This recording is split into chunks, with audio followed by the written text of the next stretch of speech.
নমস্কার, কেমন আছেন সবাই? আশা করছি সবাই খুব ভালো আছেন আর সুস্থও আছেন। বাসন্তী পোলাও বা ভেজ পোলাও আমরা কিন্তু সবাই খেয়েছি।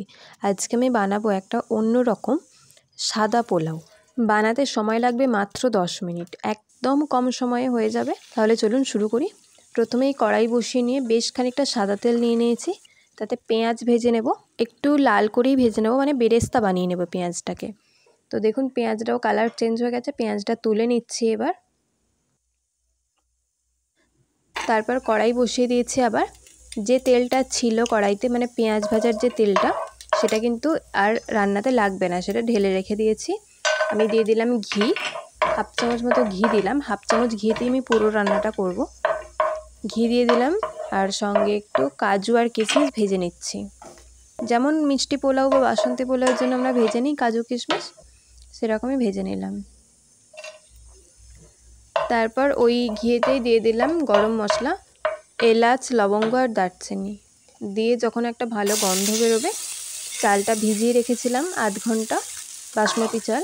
মানে চালটা জাস্ট ছেঁকে রেখেছি, মানে একদম যে চাল শুকনো করতে হবে ভিজিয়ে সেটা না, আমি জাস্ট জলটা একটু ঝরিয়ে রেখেছি। দিয়ে এটাকে মিডিয়াম ফ্লেমে রেখে 1 মিনিট মতো নাড়িয়ে চাড়িয়ে নেব। আমি এখানে এই যে কাপটায় জল দিচ্ছি, এই কাপের 1.5 কাপ চাল নিয়েছি, মানে 3 কাপ জল দেব। যতটা চাল ঠিক তার ডবল জল দিতে হবে। 1 কাপ চাল নিলে 2 কাপ জল দেবেন। আমি 1.5 কাপ চাল নিয়েছি, সেই জন্য 3 কাপ জল দিয়ে দিলাম। দিয়ে একটু নাড়িয়ে চাড়িয়ে নিয়ে স্বাদ মতো নুন, হাফ চামচ মতো সামরিচ, আপনারা গোলমরিচও দিতে পারেন, আমি গোলমরিচও ইউজ করেছি, সেটা শেষে।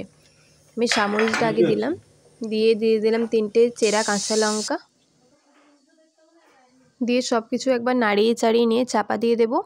মিডিয়াম ফ্লেমে এটা হতে 7 থেকে 8 মিনিট সময় লাগবে। আমি মিনিট 5 পর চাপাটা একবার খুলে দেখে নিলাম, অল্প একটু জল এখনও আছে। আমি এখন আরও কিছু অ্যাড করব এতে। এখানে আমি দিচ্ছি পেঁয়াজ কলি। আপনাদের কাছে যদি পেঁয়াজের শাক থাকে তাহলে সেটাও দিতে পারেন, আমার কাছে ছিল না, আমি সেজন্য পেঁয়াজ কলি দিলাম ছোটো ছোটো করে কেটে।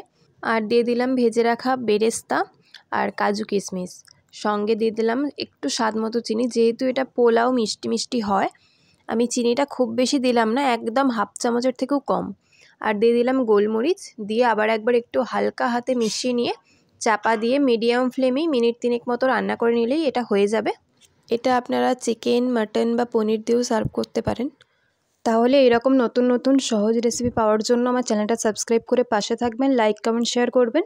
যদি আপনারা কোনো রেসিপি দেখতে চান আমাকে কমেন্টে জানাবেন, অবশ্যই আমি শেয়ার করব আপনাদের সঙ্গে। এই রকমভাবে সাদা পোলাওটা একবার বানিয়ে দেখবেন, খুব ভালো খেতে হয়। আর আপনারা কিন্তু এটা কোনো গেস্ট আসলে তাদেরকেও বানিয়ে দিতে পারেন। তো এদিকে আমার পোলাও তো রেডি হয়ে গেছে। 3-4 মিনিট পর আমি এটাকে চাপা খুলে নিয়ে গ্যাসের ফ্লেম অফ করে দিয়েছি। চাপা খুলে একবার সব কিছু মিশিয়ে দিলাম। এবার মিনিট 5 মতো স্ট্যান্ডিং টাইমে রাখতে হবে, গ্যাসের ফ্লেম কিন্তু অফ করেই। তো মিনিট 5 চাপা দিয়ে রাখার পর দেখুন কতটা ঝরঝরে হয়ে গেছে, একটার সাথে একটা একদমই লেগে থাকে না। আজকের মতো এখানেই শেষ করছি। ভালো থাকবেন, সুস্থ থাকবেন। আজকের মতো টাটা।